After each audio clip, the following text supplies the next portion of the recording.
রুই মাছের তো তোমরা অনেক রকম রেসিপি ট্রাই করেছো। এভাবে একদিন বাড়িতে সর্ষে রুই বানিয়ে দেখো, একদম অনুষ্ঠান বাড়ির মতো স্বাদ হয়। আর লাগে ঘরোয়া কিছু সামান্য উপকরণ। চলো তাড়াতাড়ি রেসিপিটা শেয়ার করি তোমাদের সাথে। আমি এখানে মাছগুলোকে আগেই কেটে নুন হলুদ মাখিয়ে রেখে দিয়েছিলাম। এবার কড়াইতে সর্ষের তেল গরম হওয়া অবধি অপেক্ষা করবে।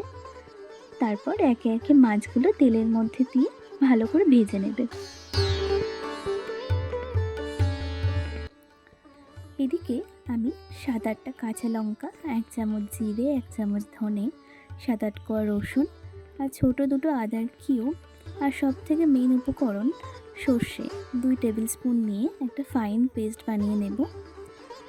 এবার লাগছে বেসিক কিছু মশলা, লবণ, হলুদ, সামান্য লঙ্কা গুঁড়ো, কাশ্মীরি রেড চিলি পাউডার আর সামান্য গোলমরিচের গুঁড়ো। আর নিয়েছিলাম 2টো টমেটো পেস্ট করে। মাছ ভাজা তেলের মধ্যেই পেস্ট করে রাখা মশলা দিয়ে বেসিক মশলাগুলো মিশিয়ে ভালো করে নাড়াচাড়া করবে। অবশ্যই গ্যাসের ফ্লেম মিডিয়ামে রাখবে, নয়তো মশলা পুড়ে যেতে পারে। এবার পেস্ট করে রাখা টমেটো দিয়ে 2-3 মিনিট ভালো করে কষিয়ে নাও।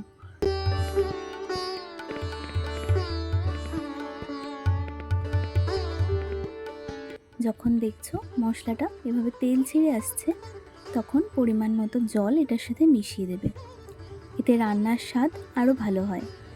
এবার কিছুক্ষণ ঢাকা দিয়ে রান্না করে জল ফুটে উঠলে এটার মধ্যে ভেজে রাখা মাছগুলো দিয়ে দিয়েছিলাম।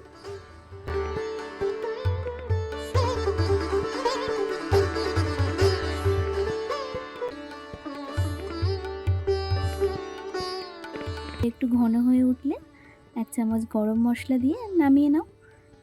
তারপর গরম ভাতের সাথে পরিবেশন করো সর্ষে রুই। দারুণ সুস্বাদু হয়, দেখেই জিভে জল চলে আসছে। কেমন লাগলো জানিও। সবাই ভালো থেকো, সুস্থ থেকো, টাটা।